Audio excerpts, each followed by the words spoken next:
call to order this regular council meeting of the town of Saugeen Shores. Again, the first order of business is a disclosure of pecuniary interest, and remind you, none declared. No additions or deletions to the amendment. So the next is adoption of the minutes, and it's been moved by Vice Deputy Mayor Huber, seconded by Councillor Minaj, that council adopt the minutes of the council meetings of September the 25th, 2017 as presented. The errors or omissions? In favor? That's carried. Next is Committee of the Whole minutes, and it's been moved by Councillor Dave Mayette and seconded by Councillor Grace that council note and file the minutes of the Committee of the Whole meeting of September the 25th, 2017 as presented. Any questions, comments, errors? All in favor? It's carried. Next item then is a public notice report for September the 25th, 2017. It's been moved by Councillor Rich, seconded by Deputy Mayor Charbonneau, that Council of the Town of Saugeen Shores adopts the public notice report dated September the 25th, 2017, recommending that Council fund the purchase of a trackless sidewalk plow to the extent allowable from current and future development charges, and that Council give pre-budget approval for the purchase of a M7 series trackless sidewalk plow, growth related, with an estimate of $160,000 through the development charges reserves. Any questions or comments? All in favor? That's carried.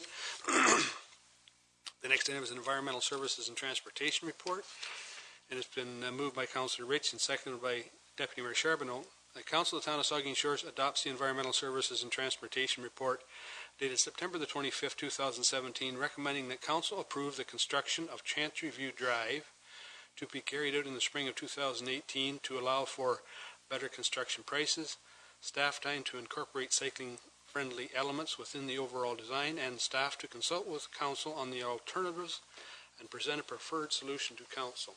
Any questions, comments? Councillor Minaj. Well, not that I'm advocating necessarily for it, but it's just us. Council is going to be discussing Chantry View. There will be no return invite to the public to even after we've had our review of whatever Amanda's going to propose. We're not taking it back to the public per se. We're going to make our own decision. Is that the answer? I suspect that's the answer, yes. Any further? Councillor Grace. That was not my understanding. That there would be no. Is it? Are we just saying there's no more public consultation on Chantry View? Well, I think the discussion, if I recall correctly, we're going to have another public meeting. But I mean, this will be a public event at a Committee of the Whole. If anybody's interested on it, it'll be on there. They're welcome to come as a delegation and speak to the committee. Thank you. Any further questions? All in favor? Opposed, if any? That's carried. So the next item then is the Committee of the Whole report for September the 25th, 2017, and it's been moved by Councillor Madison, seconded by Councillor Mike Myatt. The Council of the Town of Saugeen Shores adopts the Committee of the Whole report dated September the 25th, 2017, recommending that in response to the Coliseum 40th Anniversary Party Planning Group's request for funding, wish to recommend to Council that a financial contribution of up to $2,500 be provided to support the Coliseum's 40th anniversary celebration. Struggling with that. Any questions on that? All in favor? It's carried.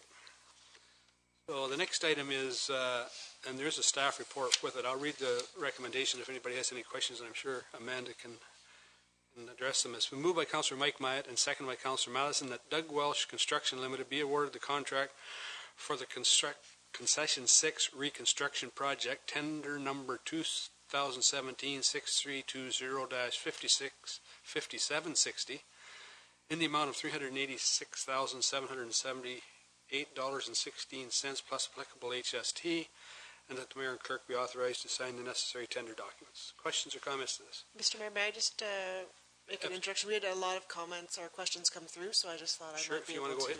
Please go ahead. Linda's put up a sketch on the screen of the project limits. I put in the attachment the construction drawings and understand that they aren't as clear as they could be. So this shows a better view of where the water main and sanitary are. So the red line is the sanitary extension, the blue line is the water main. You see they both go to the limit of 322 concession 6, where the water main goes into the ditch and then is carried up to service 298 concession 6. The water main extension came about through a request from residents for municipal water. There are a couple houses out there that didn't have wells that they could maintain properly with water.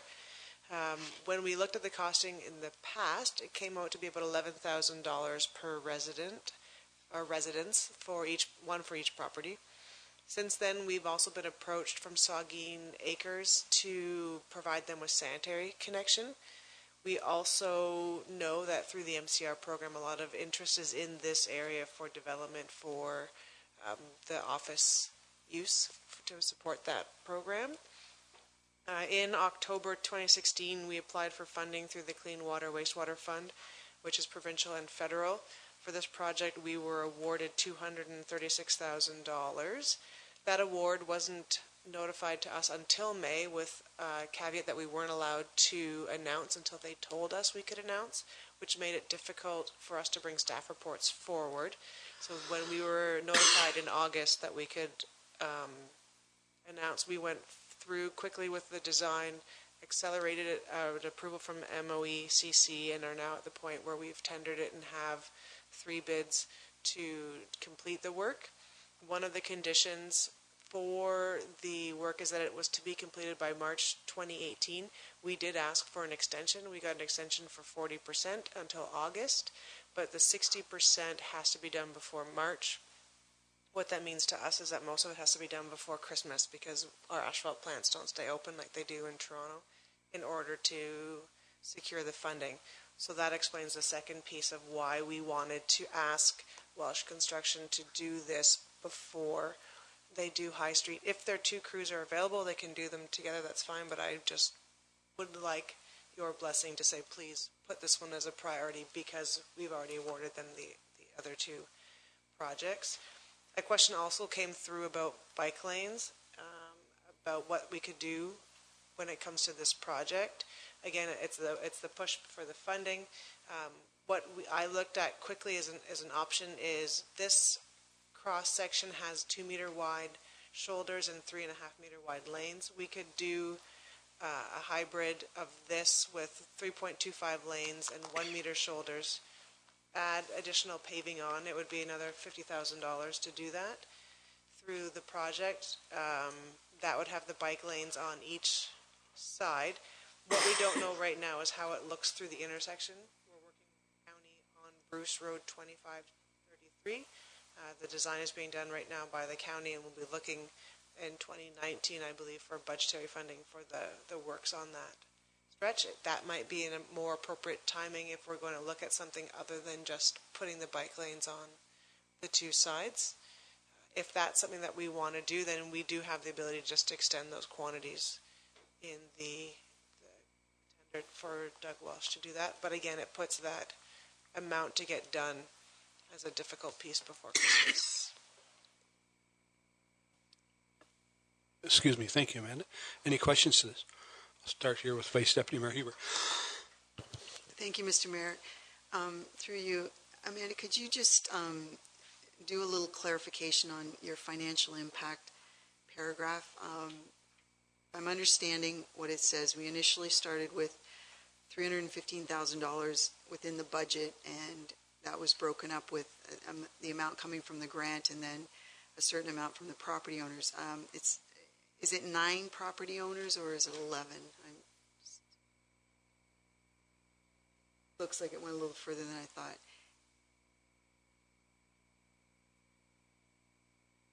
We're just counting them 1, 2, 3, 4, 5. The 9. There's 8 I can see there.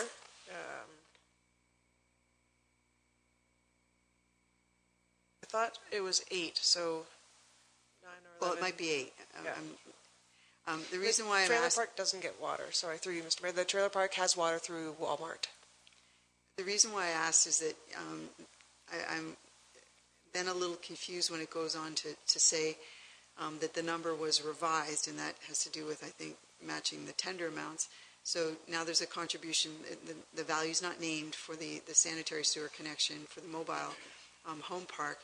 And the $6,800 from each single residence, if you, that's not in addition to what was already there. I think in a conversation with me, you told me that that was the amount per property. So then when you do the math on that, you don't end up with $78,750 from property owners unless that includes the, like, I'm just confused. And then the amount that you're saying is additional from the town, $64,000, that would appear to me to be on top of what we had included with the budget. So it sounds as though it's related to something on Geyers Drive related to expected growth for something that I don't know what the Bruce Power MCR project is in that area. But when you say it's from the town is required to contribute from our reserves. This is something we didn't talk about previously. This is resulting because the tender amounts came in higher. Is that why that's now showing up there? Well, it's the initial capital budget thing was this $15,000, which was the grant, and then the contributions from property owners. But when you start to break it down and do the math, I'm just curious to know if you looked at the total amount, the $403,000. That's the total now. When you start to see where the money's flowing in from, it's not clear to me where it's all coming from. So through you, Mr. Mayor, we can sit down and go through the spreadsheet one-on-one for sure. What I have is 157 from the federal government, 78 and change from the provincial government, 55 from the trailer park, 1,700 from the town sewer reserve, 28,000 from the town water reserve, and 35,000 from the town road reserves as the total needed. We took a bit of the water, or we took all of the water that would service the lots, and the road for the repair, for the ditching and the culverts where it's in the ditch, and asphalt. Split that piece that services those lots up, divided that by 8, and that's how we came up with the 68. So they have a little bit of engineering, road rehab, water servicing. Just as a follow-up, how will we be communicating to those property owners that it's $6,800 is the amount, and how will they be expected to pay? I'm assuming that because of the dollar figure, it will be a relatively quick turnaround in terms of assigning a bill to their property, because I wouldn't assume it's going to be like what we did north of the river. Do you have that information yet, how that will be communicated to residents? So through you, Mr. Mayor, I hand-delivered letters on Friday to each of the houses, so they're aware of that. We followed up with a Canada Post mail as well, because some of their mailing addresses aren't on 6. And they will be given the ability to pay one lump sum if they want, or they can have it taken off with their taxes over 10 years. That's how we've done many projects through the community. Yeah. In fact, I think one project we even offered more than 10 years. I think we did, but I'm not sure. I could have. Councillor Minaj. Thank you. I didn't call in, so my question's fresh, but I'm just trying to look at the drawing and look at the rail trail. How do the pedestrians act upon the changes that we're going to make here? Is there a sidewalk extension too on the north side for the rail trail users to get from this trail to the Gore Trail? Mr. Mayor, this trail continues south and crosses the Highway 21 and connects to the Gore Trail down there. Oh, south of the town limit. We weren't allowing for a provision to come down the 6th and cross the 6th and pick it up at the veterinarian clinic then. I think that was part of the discussion that Amanda highlighted, and the option was she's either perhaps increased paving on the shoulders, or when County Road 25, or the 6th concession in Bruce County, does that rebuild, then that's the time perhaps to do the whole thing. And I sympathize with it because I know that the time constraints here are very, very important. So, and Councillor Mike Myatt. Thank you, Mr. Mayor. I'll be supporting this recommendation, and the calculation I have is that for every $100 spent, it's going to cost us about $16.50, in addition to what the residents are paying for their hookups. But I'll take 16, 17 cent dollars anytime. I think that this grant is it's a solid project. It provides water sewer to that area, which I believe is always believed has been overdue, and I'll be supporting the recommendation. I did have a question though, and it builds on what Councilor Minaj is saying, and that is we are missing a connecting link, Mr. Mayor, between Highway 21, corner of Highway 21, Concession 6 intersection, there in an easterly direction to the rail trail, which runs in behind Walmart. Those cyclists come out of that trail, along that trail, and head west on Concession 6, which has become a busier and busier road. Some call it the unofficial town bypass. But I guess my question, Amanda, is perhaps at one point I thought, why would we not want to add 50,000 and put paved bike shoulders on that road when it's dug up, we asphalt, and let's just put the bike lanes in and be done with, try and find 50 grand somewhere. But the question I have, though, Amanda, is there has been talk in the past of putting an off-road a bike lane similar to the shore road between Port Albert and Southampton, where it's off-road with a line down the middle. And the reason the trail system on the north side of the road, maybe a more prudent idea, better idea, is that if you can picture cyclists coming up County Road 25 and bike lanes on both sides, when they get up to the kind of the brow of that little hill that Council Mayette comes in every day on, it's a bit of a danger zone up there, I think, in that when people have to come easterly and then cross the road to get onto the trail. And I'm just wondering, Amanda, has there been any consideration with staffing to talk about an off-road bike trail at some point connecting Highway 21 up to the trail versus paved bike shoulders? I mean, I'll be supporting the recommendation. I don't think we should hold it up and get bogged down with the trail, but I just wonder, has there any been discussion about that versus the paved bike shoulders? We haven't discussed bikes on Concession 6, honestly, at all through this project, but we're working with the county on Bruce Road 25 right now, and it's looking like bike lanes on either side. So through that discussion, we can talk about how you would change to go from lanes on two sides to a paved on that, and we can see how it would work in over the winter to see if it could fit on the north side. I'm just wondering, Mr. Mayor, if that's something staff could take a look at, is the off-road bike path, and maybe come back to council during budget time to talk about that. Sure. Deputy Mayor Charbonneau. Mr. Mayor, I just like some on this question of the paved shoulders, just some real clarity on your recommendation, I suppose, in terms of the prudence of one approach over the other, in terms of the financial impact to the taxpayer. Is it more prudent for us to spend $50,000 now and widen those bike lanes, or widen that pavement right now as part of this project, or is it, or will it cost us more to do it later, or is it neutral? It doesn't matter whether we do it now or do it later. The cost will be the cost. I just want to make sure that if we're going to let that go by today, that it's the right thing to do from a financial standpoint, that we won't regret having done it and wish we could have gone back to today and made that decision from a financial standpoint or otherwise. I think there's benefits in doing it now for sure, cost-wise, but I don't think it's so great that I would jump up and say you have to do it now, because when we do Bruce Road 25, there'll be a lot of asphalt going down, so we'll have a contractor out there with a large quantity of asphalt, which means the unit price will be lower and the mobilization cost will already be there.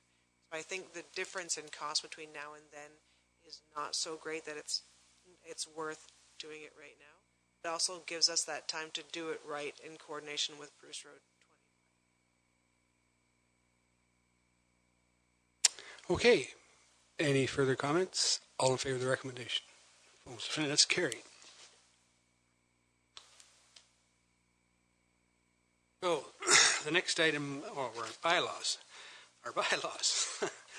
And the first one is authorize a site plan agreement with with Ideal Supply, and it's been moved by Councillor Dave Mayette and seconded by Councillor Grace that bylaw 83-2017 being a bylaw to authorize a site plan agreement with 6393250 Canada Incorporated. Ideal Supply is hereby read a first, second, and third time and finally passed and sealed this 10th day of October 2017. Questions, comments? All in favor? It's carried. Next then is lift the holding provisions on woodlands of Summerside Phase 2, and it's been moved by Councillor Minaj, seconded by Vice Deputy Mayor Huber, that bylaw 84-2017, being a bylaw to remove the holding provision for lands described as Plan 3M-236 Town of Saugeen Shores, is hereby read a first, second, and third time and finally passed and sealed this 10th day of October 2017. Questions or comments to the motion or bylaw? All in favor then? Carried.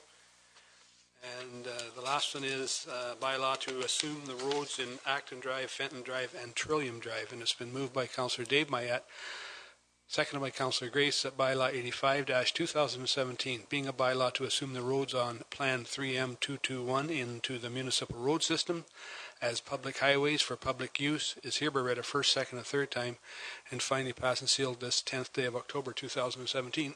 Any questions, comments? All in favor? Carried. The next that is a close to public session, and so I have a motion then. It's been moved by Councillor Grace and seconded by Councillor Dave Mayette. The council move into a close to public session in accordance with bylaw 63-2016 under sections 3.8.2 to discuss two matters in accordance with bylaw 63-2015. 1. Section 3.8.2b regarding personal matters about an identifiable individuals, including municipal or local board employees, regarding an employee evaluation. And 2. Section 3.8.2c regarding a proposed or pending acquisition or disposition of land by the municipality or local board regarding acquisition of parkland. All in favor? That's carried.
So, it's been moved by Councillor Minaj, seconded by Vice Deputy Mayor Huber, that council arise from closed to public session and resume the regular council meeting. All in favor? Carried. Been moved by Deputy Mayor Charbonneau and seconded by Councillor Rich that bylaw 86-2017, being a bylaw to confirm the proceedings of the Council of the Town of Saugeen Shores, is hereby read a first, second, and third time and finally passed and sealed this 10th day of October 2017. All in favor? It's carried. And it's been moved by Councillor Matheson and seconded by Councillor Mike Myatt that this regular council meeting of October the 10th, 2017, hereby adjourned at 9:48 p.m. Favor? Carried.